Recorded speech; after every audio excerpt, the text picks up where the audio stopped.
Exhibitions and programs here at the National Nordic Museum. This is an exciting evening for us. We have a wonderful conversation in store for you, focused on the book, Secrets of the Sprakkar, Iceland's Extraordinary Women and How They Are Changing the World. So I would like to thank first the Seattle Reykjavik Sister Cities for sponsoring this lovely reception that preceded the event.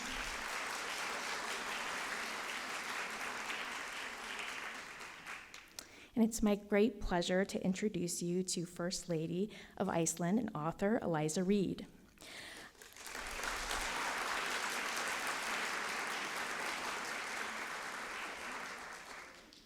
Eliza Reid is a journalist, editor, and co-founder of the annual Iceland Writers' Retreat. She grew up on a hobby farm near Ottawa, Canada, and moved to Iceland in 2003, 5 years after winning a student raffle for a date with the man who would later become her husband. That husband, Gunni Jóhannesson, took office as president of Iceland on August 1st, 2016, and Eliza became the country's first lady. In that capacity, she has been active in promoting gender equality, entrepreneurship and innovation, tourism and sustainability, and the country's writers and rich literary heritage. Being the spouse of the head of state is an immense privilege full of surreal and wonderful experiences. She has been candid about that role, which is an unofficial position with no job description, penning a lauded op-ed in the New York Times, and delivering a TEDx talk on the topic. Eliza and Gunni have 4 children, and she has an adult stepdaughter, and this is her first book. I'd also like to introduce the moderator for this evening, Patricia Murphy, who is an award-winning radio journalist who has covered justice, public health, military, and veteran affairs for 20 years. She is currently the host of KUOW's daily news podcast, Seattle Now. Patricia Murphy is an award-winning journalist. Her reporting has been recognized with an Edward R. Murrow Award for a 2005 documentary on IV drug use, and an Excellence in Healthcare Journalism Award from the Association of Healthcare Journalists for a 2011 collaboration with the Seattle Times about chronic orthopedic injuries in the military. A 2018 series focusing on narratives of young people who carry guns won a regional Edward R. Murrow Award for Excellence in Innovation. She's also a member of the DART Society, a network of journalists who cover trauma, conflict, and social injustice. She's a graduate of Boston's Emerson College and a native of Clifton, New Jersey, where her first job was delivering the Herald News on her bicycle. Welcome, Eliza Reid and Patricia Murphy. Thank you very much for that. That is the most I've heard about myself in quite a while, actually. I've been around too long, maybe, at this point. First Lady Eliza Reid, really, really happy to have you here. Thanks so much for sitting down. Thank you. It's so exciting, not just to be back in this gorgeous museum and in this wonderful room, in this amazing chair that I can rock in. You have to. You got the good someone chair. Not, yeah. But I think this is my first big in-person, one-on-one in conversation for my first book. So I'm really excited. Thank you all for coming out. Yeah, really lovely to be in person. Really lovely to see everybody's faces, masked and unmasked. At this point, it's just great to be in one room. We are talking about strong women tonight, and I cannot help but think what a test of your mettle it was, walking into being First Lady as a mother of 4, fresh into it. It's been 6 years now. I'm curious how you have shaped this role. That's a great question. I should say it was surreal is the first word that comes to mind, of course, and still does. There's so many moments all the time that occur when I can't believe that I am so fortunate to be able to serve in this role. But as you say, it's also a very strange thing, and as people who've read the book will know, it happened very quickly. My husband is an academic, a history professor by profession, not a politician, never run for public office before, never thought about running for public office before. And so the trajectory from being a couple, history professor and freelance journalist spouse with 4 young kids, to being the head of state family, it was about 6 weeks. So it was Wow. really Okay. nuts. Crash So, course. and as you say, and then all of a sudden I become First Lady, which bears with it this sort of vague and undefined and yet somehow defined role. I mean, there's a lot of expectations when it comes about, and people would say to me at first, we were moving and trying to find new preschools for the kids and all these practicalities of moving house. And then I had just had 4 children in under 6 years and was working freelance at home. And I think I owned 1 pair of shoes and, a lot of my old maternity clothes that fit me really well still. And was trying to figure out this new life. And I remember people saying to me things like, well, if you buy this outfit, that'll be great for when you drop the kids off at school as that outfit. And I remember thinking, oh no, do I need an outfit to drop the kids off at school? And I don't, is the answer. But you're right, it sort of came with it, these expectations, and no handbook, of course, as we know many other First Ladies have said. And I think at first I found that very intimidating because by nature I'm a rule follower, and maybe because I'm Canadian also, I don't know. I want to, I don't want to rock the boat too much. I just want to do what I'm supposed to do well. And so I remember thinking a lot, well, what am I allowed to do and what am I not allowed to do? Because I am also an outspoken person, and I also think that in this day and age, we need to hear women speaking more, not less. And so I knew that I wanted to speak up, but I thought I shouldn't talk about gender equality because the irony is too great that I'm here with this platform because of something my husband has achieved. And then I thought, in life we get various opportunities for whatever means, and provided we haven't had those opportunities through nefarious means, then we either can use them or squander them. And so gradually I began to look at this lack of a rule book more as an opportunity than a hindrance, that I could shape the role that I wanted to, that I could use my voice, which nota bene in Iceland is a voice with an accent, because I have learned the language as an adult, and I think that that's also very important, that people hear the language spoken imperfectly. So I just gradually started to speak and to talk and just really use this platform to bring about issues that I think are important. You really had to bring up a lot of confidence to navigate this role, I'm sure. Did you get much pushback from anyone? This is actually a really positive thing about Icelandic not being my first language, is you can't really fall into the comment section very much. That must have helped, sure. Yeah, because I really have to make a conscious decision to read something, and I have a very innocent vocabulary in Icelandic. So if I saw something that looked nasty, I'm not going to put that into Google Translate. So I assumed that, everything was good. But also, when it comes to, say, talking about gender equality, Yeah. Iceland is really a great place to do that, because I think, in fact, it has been seen as a very positive thing that there are a lot of strong women in Iceland, and that's important for women to be using their voices. So if anything, that I would say that the feedback has been very, very positive. Yeah. Sprakkar Mm-hmm. is an ancient Icelandic word meaning extraordinary women, and I wonder what the fact that there is even an ancient word that names an extraordinary woman says about the role of women over time in Iceland. Think about all the words in English Yeah. that describe exclusively women in a positive way. Go ahead. I can't. No. Well, that was what it was. I kept thinking to myself, where is this word? Yeah. Goddess? No, that's not it. Really. Babe? No. Yeah. Seriously. So I want to ask the question. Yeah. No, and it's interesting, though, the story behind that word, because I was writing the book before I had the title, but I confess the sort of marketing side of me thought, if I can think of an Icelandic word that's a bit like the Danish word hyggja, about this coziness, I can maybe bring something Icelandic into it.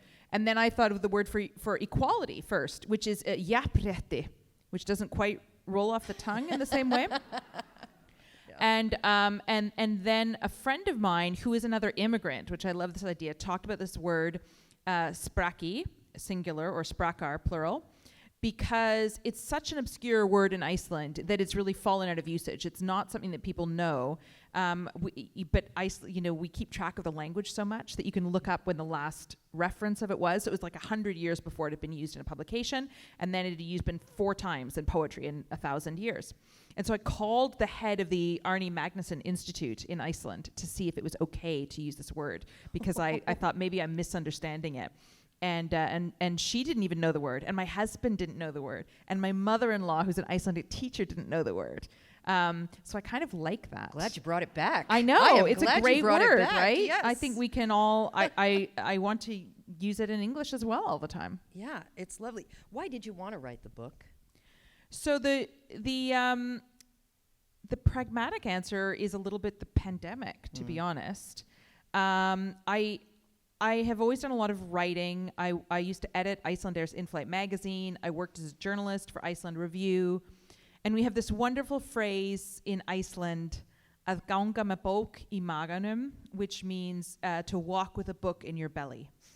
And Iceland is such a literature-loving society that people say everyone has a story that they're waiting to give birth to. And I was running the Iceland Writers Retreat with my friend Erica Green for several years, and people always used to say to me, "What's the story that you're carrying in your belly?" And I said, I don't have a story in my belly. I'm running a writers retreat, and I'm first lady, and I have all these kids, and I'm not even thinking about that. And I really wasn't. And then in the pandemic, all of a sudden things shifted. There weren't as many first lady requirements. We canceled the writers retreat. I was walking with my kids to school every day. We were fortunate that the schools were never fully closed in Iceland. And you just all of a sudden your mind wanders. And at that time, in April 2020, Vigdís Finnbogadóttir, who was the world's first female president, turned 90.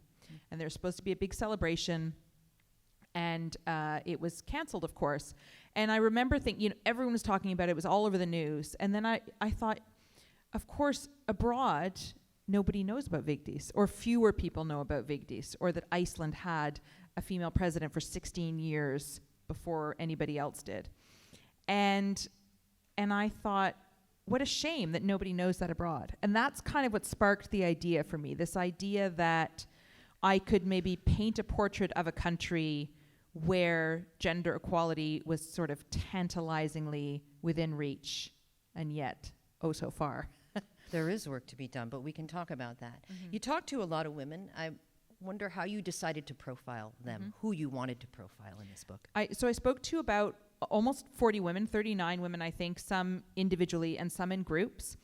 I always knew that I wanted to talk to a really broad range, a diverse group of women as much as I could, from their backgrounds to their ages, where they grew up in the country, what they were doing. I didn't necessarily want to profile Vigdís, the first president, or Jóhanna, the first lesbian prime minister, or the Vilborg who climbed Mount Everest. I really wanted to capture the stories of kind of everyday people, because I thought that is more relatable to everybody else and could maybe serve as more inspiration. So I tried to, each chapter of the book talks about a different aspect of society, whether that's parenthood or sexuality or entrepreneurship or politics or nature. And so then I tried to find people within that that could share their experiences in that certain context. And because the book kind of has my own narrative thread of being an immigrant who became married to the head of state, some of them have personal connections to me, as you see, and I always tried to tie those in. And then others were people who, I'd asked, it's Iceland, so you can always ask somebody and everybody knows somebody else. And so it really wasn't much more than 1 or 2 degrees of separation. And I was just very fortunate that everybody that I asked said yes. Yeah. Did you learn anything along the way? Do you feel like you transformed along the way? I mean, of course, you learn things along the way. One of the things that surprised me, I guess there's 2 things that surprised me a lot. One positive one especially was a woman called Elín, who I interviewed, who runs one of the search and rescue teams in Iceland. Yes. So the search and rescue crews are voluntary-led organizations in Iceland. Amazing people. If you ever visit the country and your car gets stuck in a snowdrift, the search and rescue crew will come and help you, or if some worse accident befalls someone out in nature, or if a trampoline blows away in a windstorm and wrecks something. All of these things the search and rescue crew help with. And there's all these divisions around the country, and relatively few of them are run by women. And I thought, when I spoke to Eileen, who runs one of these divisions, that she might talk about a really kind of masculine environment, that she might talk about having to really prove herself as a woman because there are so few women running these groups. But in fact, she said it was the most gender-blind organization she had been a part of. And when I thought about it, I guess it kind of made sense, because to be in the search and rescue crew, I mean, you have to jump out of helicopters and swim in the sea and rappel these cliffs. And so I think if you've done all these amazing physical feats, nobody really cares about your gender. Neither does nature. You've proven yourself already. So it made sense, but it surprised me initially. Yeah. And the second thing I would say that surprised me, but more in a sadder way a little bit, was the woman Rose, who I spoke to. Who that's a pseudonym, and she grew up in England. She's an old friend of mine, and was in an abusive relationship for many years, and ended up staying at the women's shelter in Iceland for a long time. And I knew that gender-based violence and domestic violence was something that I wanted to cover in the book, because it's something, a challenge that we have in Iceland, like many other places. And I was trying to think of a way in which we could cover it, and I thought, well, she's British. She might say something like, "Oh, I'm glad that this, obviously this is awful that this happened, but at least in Iceland, everything was better." But in fact, she said, while there were sides, for instance, her employer was very understanding, gave her paid leave and everything, she could talk about it with less stigma. She also said that the focus on equality, she felt, worked against her in some ways when there was issues with custody with her children, for example, because her automatically, by default, there was joint custody unless she could go to court and prove the psychological abuse that had been happening for years, which of course is virtually impossible and costly. So that was a surprise to me as well, where it was almost like the pendulum had swung kind of so much another direction. Yeah, you talk about it in your book, how sometimes Iceland is portrayed rather idyllically by the media in other countries, and just because the country is closer than most to gender equity doesn't mean there isn't still work to be done. And I wonder what you see and what the barriers are to getting to the next place. Mm-hmm. I mean, what makes me happy always is that you won't speak to a single person in Iceland who doesn't use the word "but" after we talk about being, quote unquote, the best in the world for women, because we know that there is so much left to do. I think we're all aware of that. And I think, the key to continuing is not to forget that. We've seen in the pandemic how globally, the World Economic Forum said that it's going to take a whole other generation to reach gender parity as a result of the pandemic. Yeah. And, it set us back also in Iceland. I would say the areas that we really need to focus on in Iceland are this area of gender-based violence. Iceland, like the other Nordic countries, has what we call the Nordic Paradox, which means that there are relatively high cases of reports of gender-based violence. And some people say that's kind of counterintuitive. They would think that in these very egalitarian countries you'd have lower reporting rates, but in fact you have higher reporting rates, and the general consensus is that those reporting rates are, the true rates are actually even higher. But that could be also because there's less stigma attached to it, because there is more trust in the police force, because there's a broader definition of gender-based violence. But regardless of that, there's a number of cases. Regardless of that, there's a number of people who don't feel like they can report to the police. There's an abysmally low number of cases that actually go to trial and then actually result in convictions. So this is a huge area that we need to work on. Another area is women of foreign origin, which I'm particularly aware of course, as one myself. But women of foreign origin face unique challenges in the country, as do any sort of minority groups.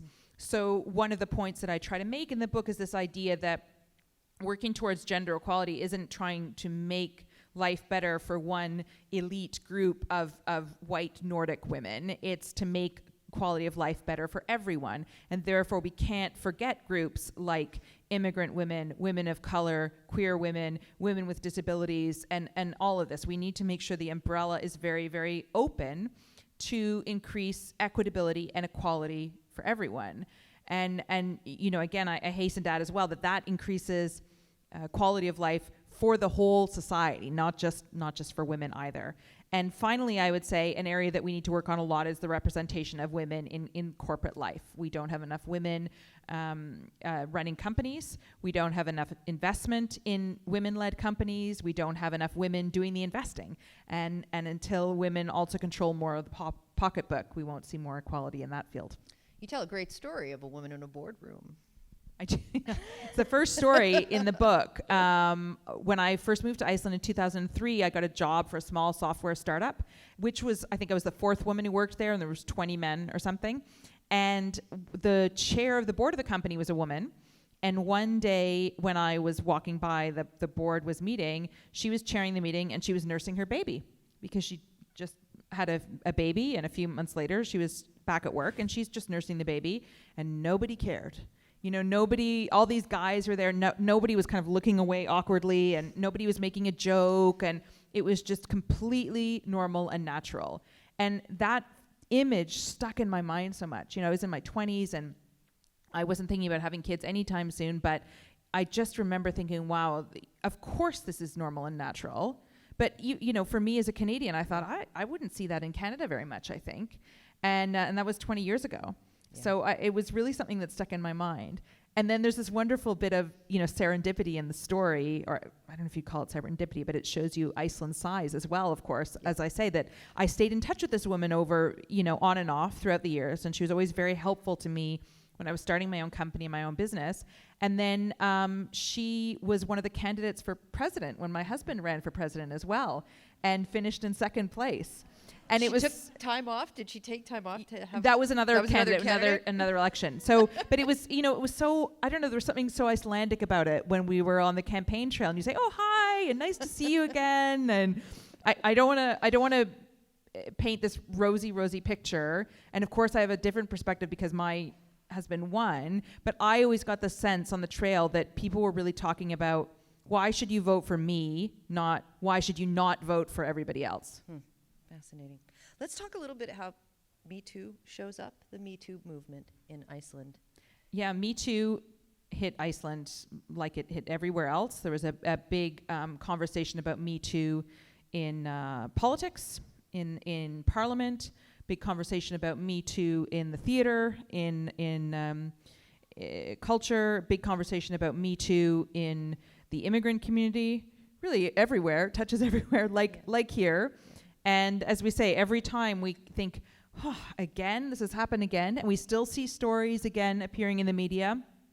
I'm an optimist, and I suppose the only way that I could sort of spin that to say is at least people are feeling more comfortable to talk about it. Mm-hmm. At least we are believing people more from the outset, and it seems to be having an effect. When people come forward now, I think the mainstream tends to believe their stories, and we see repercussions. So we see maybe people resigning from their jobs, or people leaving their jobs now after that's happened. So, yeah. I'm curious where you see people trying to make change in this area. I know you interviewed a knitter, sex educator in the book. That was a very fascinating chapter. Mm-hmm. What is the role of her work, and why is she important in that book? So that knitter, she's a sex counselor and also a knitting school instructor, which is how I knew her. Because it's a great combo. In Iceland, you have to wear a lot of hats, And she has a great quote, I wish I could remember it in the book, that says something like, people always ask me how I can teach sex courses and knitting courses, but they're very similar, she said, because they both enhance your creativity. Yeah. Or something like that, which is great. But I have this chapter on sexuality overall in the book, because of course that is an important dimension of achieving gender equality. And yet it's a very kind of nuanced thing that both in Iceland we see very, well, I would say no stigma really about single parents, for example, or single mothers. And there's a very sort of liberal, I would say broadly Nordic idea there. You know, for instance, it's not at all uncommon for teenagers to have sleepovers at their boyfriend or girlfriend's houses. And yes, as a Canadian, this freaks me out.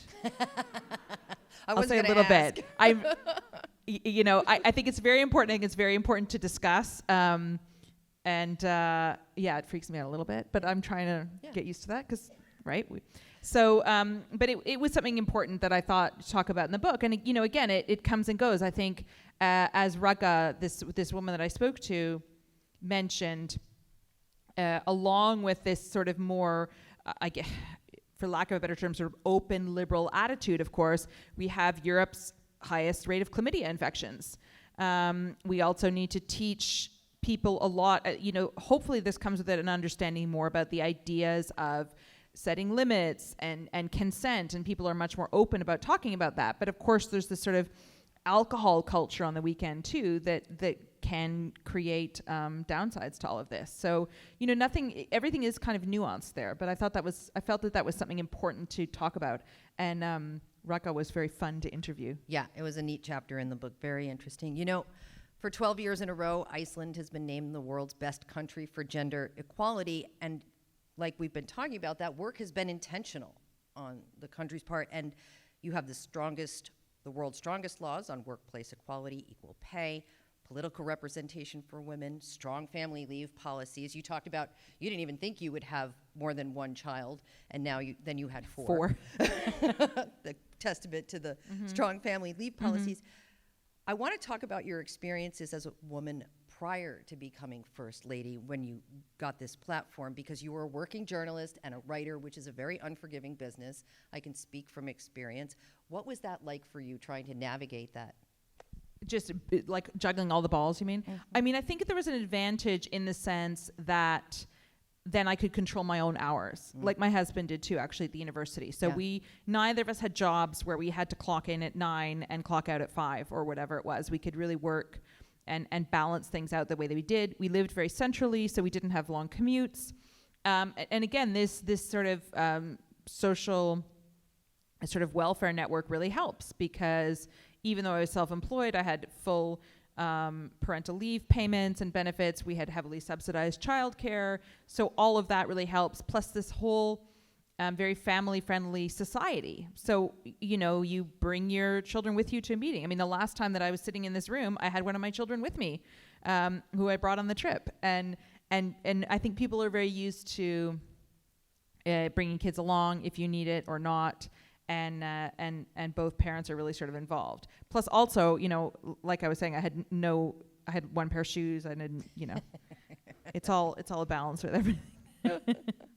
It must, though, be very freeing in some way to feel like you have the liberty to take the time to care for your children. That is definitely not the way it feels here in the U.S. And I've never lived in the U.S., but I think one of the things that I enjoyed there is the sense that I never felt like it was an either or. I never felt like I can either be a really successful career woman and a go-getter professionally and kind of a mediocre parent, or I can really do everything with my kids and focus on them and terrific, and my job is sort of my like a side hobby. I didn't feel like I had to choose between them, and I don't get that sense overall. With people overall. I think the idea is that it's created that people can have this work-life balance, which is something I find really, really beneficial, and is obviously important when we're talking about gender equality, because it means that so many more women are in the workplace as well and don't feel that pressure. Again, it's not an idealized place, and I speak to Thora Arnórsdóttir. She's the woman who ran for president, did have a baby on the campaign trail. And said that there was so much, pressure for women of a certain age to have the perfect job and have the perfect home and have the perfect kids and be beautiful and do yoga and start a company and just and nobody can do all of that, absolutely. So we just do what we can. You talk about the role of the media in the book, which I found really interesting.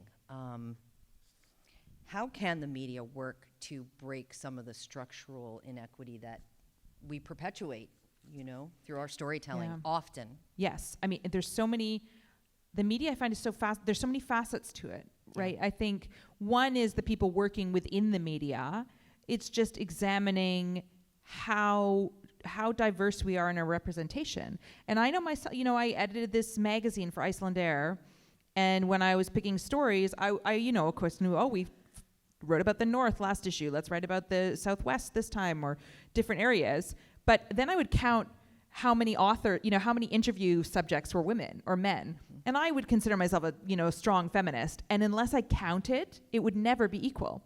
And I find that's the same thing in media. Are we actually looking at the diversity that we have, of all types of diversity, in the people that we're interviewing, in the subjects that we're writing about? Because I think that's, front and center, very important. And then, of course, there's this whole other area of the media in terms of online abuse on the media. I mean, we know that women are targeted much more online and in the comment section, and that is silencing women's voices, because they just decide, like, I'm not going to be on Twitter because I can't be bothered with it all. And that, I think, is something that is very challenging, that we really need to be examining. Yeah. You talk about being intentional about the way you're covered. I wish I had thrifted this blazer, because I read a story about you showing up at an event in a thrifted blazer, and that was to make a statement. Mm-hmm. Yeah. Mm-hmm. I wear a lot of secondhand clothes now. Also, I don't know if you got the sense from what I'm discussing, fashion is not my strong point. But I found that was helpful, as you said, because people were, were talking about what I was wearing. So either I could use that. This is Icelandic design, by the way. Either I could use that, for a platform or not, and make that opportunity. So I decided to do that. But as you said, sometimes I exactly try to use it in I hope, a gentle way. An example came up after the book was had gone to print last fall, less to do with my fashion, but to do with coverage of women in the media. We had the Crown Prince of Denmark for a visit to Bessastade, the presidential residence, last fall, for a dinner. And the next morning in the newspaper, there was a big photo on the cover of a major newspaper. And the photo was of the prince shaking my hand. He obviously came in and shook my husband's hand, and he's shaking my hand, and my husband is standing behind him. And the photo caption says something like, Crown Prince Frederik of Denmark, President Gudni Johannesson invited Crown Prince Frederik of Denmark to dinner last night. With Crown Prince Frederik was the Foreign Minister of Denmark, also a man, not in the photo. And that was it. And I thought, this has happened, so this isn't something to do with me, but this happens all the time, that there's photo captions and the women aren't mentioned, or the women are mentioned as how they're related to men. And I thought, this example was so egregious, and I knew that people would pay attention to what I was saying. So I put a little caption. I didn't say the name of the newspaper, because it's not to do with that, And I just said, here's a summary of this photo. Man with a name goes to dinner at another man with a name's house. With the visitor was another man with a name, brackets, not pictured. That is all. And then I hashtagged it, do women exist? And it got obviously widespread coverage. I got a very polite apology from the person who wrote the caption, I should add as well, which is very kind of him. And again, it just sort of goes to show that it's very easy for these things to happen, and of course, in the grand scheme of things, I appreciate that, there's a lot going on in the world, and this is not in the top tier of what those things are, but they all add up eventually. And if we have an opportunity to point them out in a nice way, then I believe that we should be doing so. And if we have to be intentional about it for a while before it becomes natural, that is just the way it should be. Exactly. And I know this writer, journalist well, and no hard feelings at all. Yeah. Passing the mic is also very important, giving women voices in situations where normally they would not have them. I know that we are trying to be more intentional here in our coverage about making sure that we find the best voices, not necessarily the easiest voices to grab, which is normally a white guy. Right, and but honestly. there's a very interesting point of that, No offense, as you white say, as a journalist, because I have a friend in Iceland, a white male, who is often, on the Sunday morning talk shows, these kind of things, talking about things. And they were saying, in Iceland now, I think we've come to a point where really you have to have gender balance if you're having a panel in the media. It's no problem. You would just get lambasted if you didn't. But the hosts say it's very, very hard to get women, because women don't want to say yes unless they really know the subject inside out. So they'll say, we're going to be talking about the new law on the such and such tomorrow. Do you want to come on? And they'll say, oh, no, I haven't been following that enough, and I'm not sure, and I better not. Whereas the guy will say, like, yeah, sure. And they Google a couple things, and then they're good to go. And Yeah. and the women may get queried more aggressively, for lack of a better word, as well. But that is a problem as well for us women, that we need to have the confidence to know that we have something of value to say. And it's the same issue that you hear about women applying for jobs, is that women tend to only apply for a job if they meet absolutely every qualification in the advertisement, whereas guys are like, yeah, I'd be pretty good at that. It's good. What was it somebody said to me once? Like, if women all had the confidence of a mediocre white male, then we would all do well. I'm stealing that from somebody else, but. We've been talking a lot about strong women, and we mentioned briefly COVID, but COVID really just disproportionately affected women, especially BIPOC women. We lost more jobs during the pandemic than men. We lost childcare. We lost support. None of the responsibility got lost. And now as the job market recovers, women are being hired less in leadership positions. I wonder if we can learn lessons from Iceland about how to approach a more equitable future here. That is a very large question. That's a huge question. I think it's not even relating to just to the pandemic. Yeah. One of the things that I think is important that we maybe haven't touched upon is the role of men in this, and male allies. Yeah. That working towards gender equality isn't something that isn't a zero-sum game that is giving more equitability to one group at the expense of another group. It's something that is elevating everybody in society. And I was, in fact, in this very room a few years ago when we had a panel on gender equality. Hanna Birna Kristjánsdóttir, another Icelandic woman who works at UN Women, was saying, all of the studies show that the countries that are more gender equal have longer living populations, and they are more peaceful, and they are happier, and they are longer living for men and for women. So this is something that is beneficial for everyone. And I think men are very important to this, that this is not something that should be seen as a threat. And I think that when we're talking, say, with regards to COVID, when men are in on this, and men kind of realize this and are also thinking about kind of wearing their gender equality glasses, if you know what I mean, giving women space to talk, just allowing more diversity to happen. It's one of the, I couldn't have told this story if I hadn't talked to 40 women, because how can I alone talk about gender equality without hearing the experiences of a range of voices? And that applies to so many things, Yeah. It's been really great to chat with you. We have a little time for audience questions. Does anybody have questions for the First Lady? I don't know how we're going to be. I think we're passing the mic for that.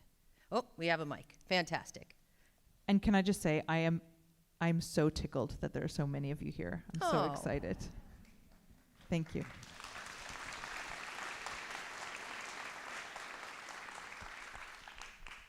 Well, first I want to let you know that President Vigdisdóttir came here right after she was elected, and we had an enormous event for her in downtown Seattle. And I was in college at the time, and I was just thrilled that the first woman president of a democracy in Western Europe had come to the forefront. But because you are an outsider and an insider at the same time, I'm interested in how seriously do the women in the country take you? And that is not an insult. It's the insider-outsider question, and how do you deal with that? I think that's a great question. I am the 6th First Lady in Iceland and the 3rd of foreign origin.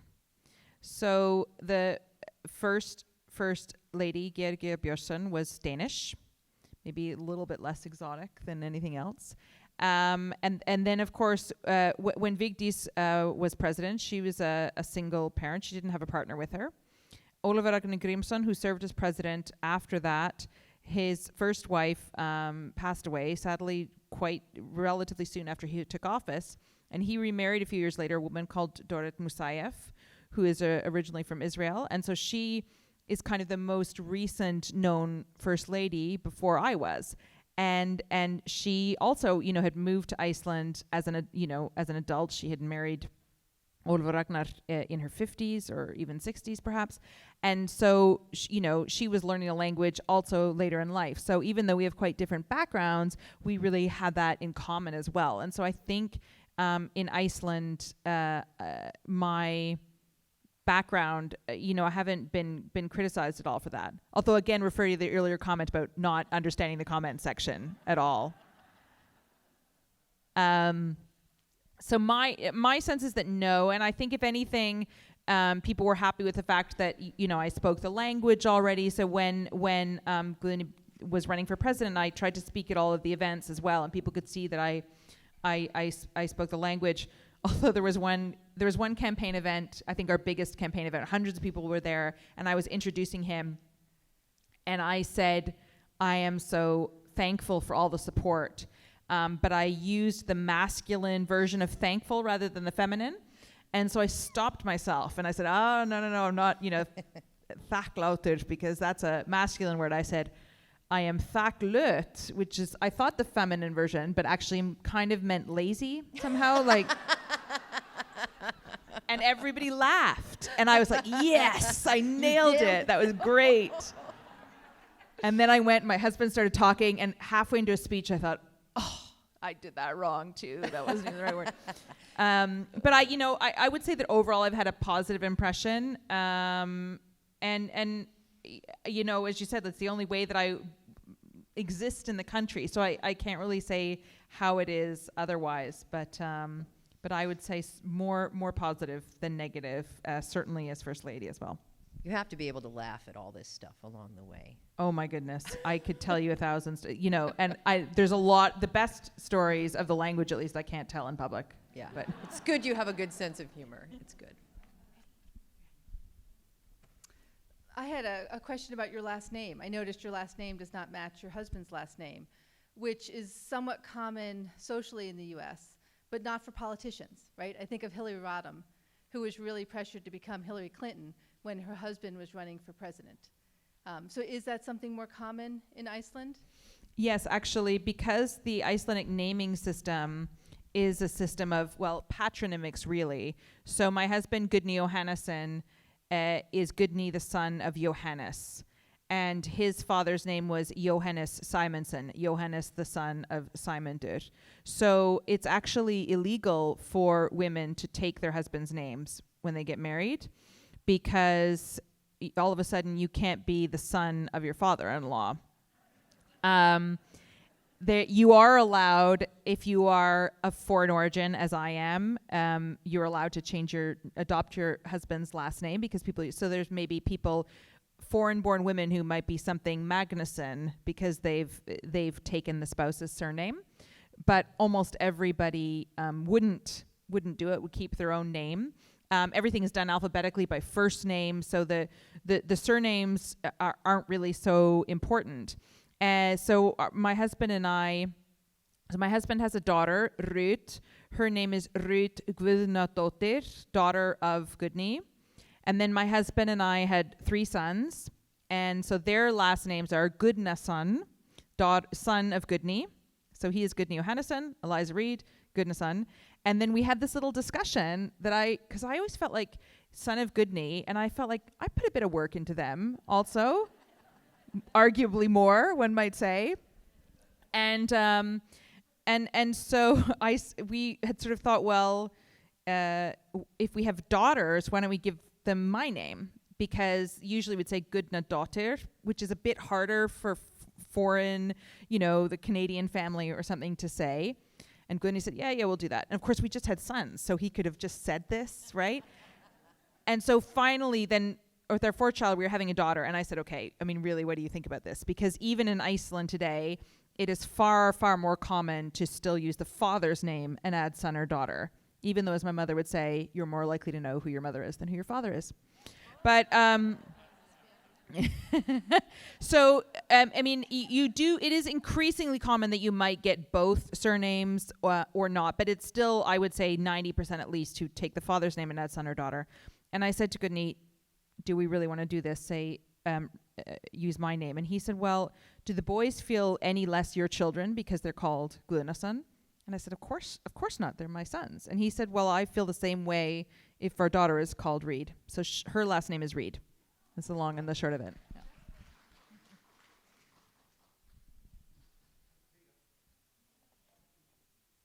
Hi. So I'm curious about, like, within women intergenerationally, and especially with like business and politics, how in Iceland, is there a connection there? Is there motivation to get young women involved in these sorts of things? And like, what does that look like?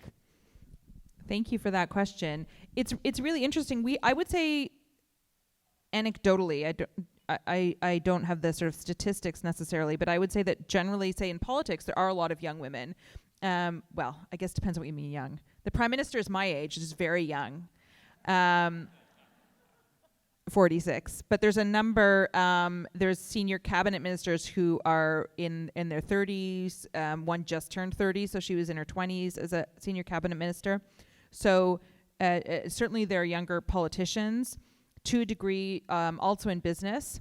I think in terms of the sort of feminist movement, it really took off in the 1970s. Well, I guess it went through phases, but you can read about in the book, the women of Iceland went on strike for a day in 1975, and that was really led by a grassroots group of women who are now in their 70s themselves, and they're really seen as role models for a lot of people still. And obviously Vigdis, the president, who's 92, is still a big role model. So the sort of grande dame of Icelandic feminism are still very much respected.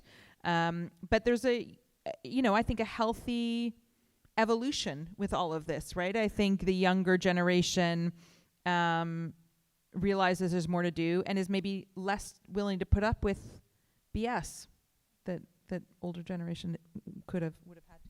I know I see that in my own son. I see a lot of change in his dialogue around race and gender and equity. Which is great. And I think I see also around issues of, when we talk about the Me Too movement, I hope that younger people, it was maybe older women who said, well, don't worry about that. That happened all the time and blah, blah, blah, and therefore it's okay. And I think that younger people are much more like to say, actually, it's not okay. And it is okay to speak up about it and are much more courageous about speaking truth to power. I feel very hopeful about the future when I look to young people. Mm-hmm. Yeah. Yeah, of all genders. Of all genders. Mm-hmm. Yes, absolutely. So just to return for a moment to your daughter's last name. So I read that in the book and I said, but why is her name not Eliza's daughter? And I know that Z is not a letter, but which I'm sure you can say better than I can. But it puts her in a different space in the Icelandic world, and so. Yes, that's right. She could have been Eliza daughter, because that's my first name. We chose not to do that because I have a surname myself rather than a patronymic.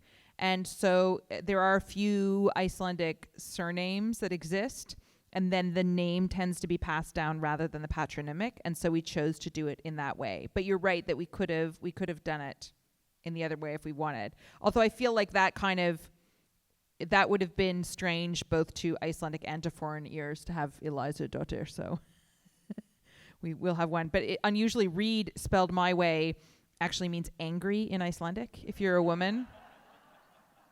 So I don't know if that's a good thing or a bad thing.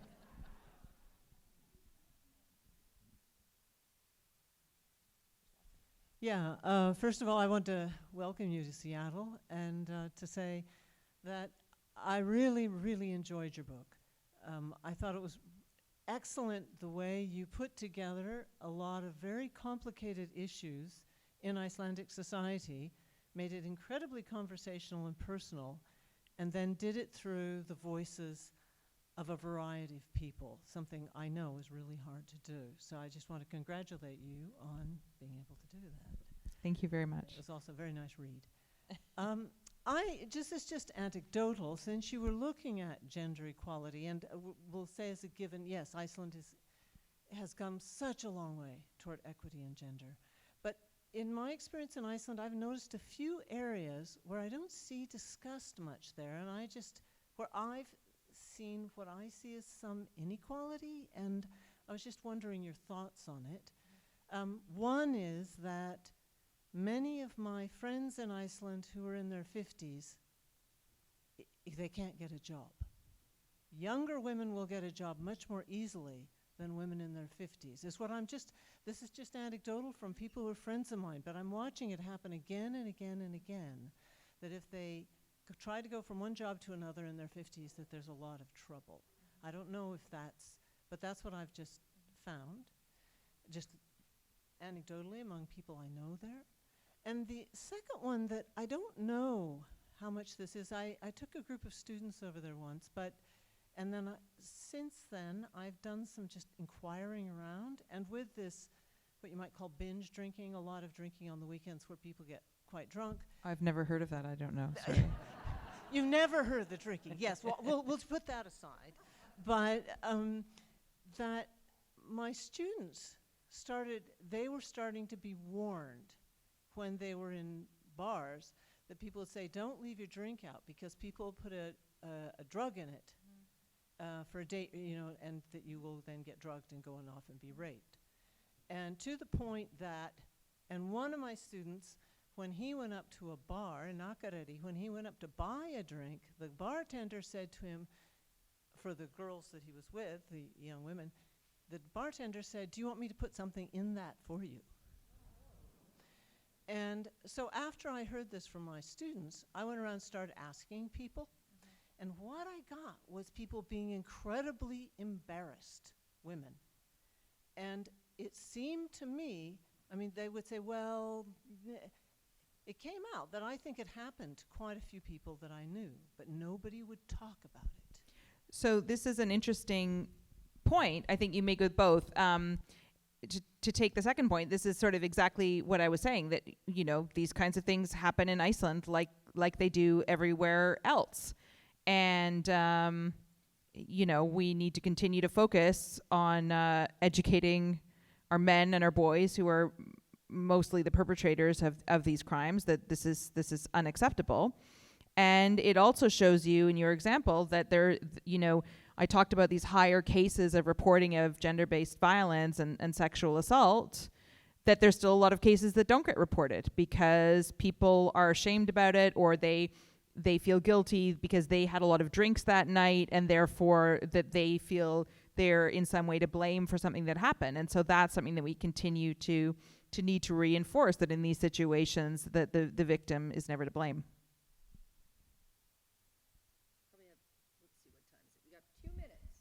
Okay, I have two questions.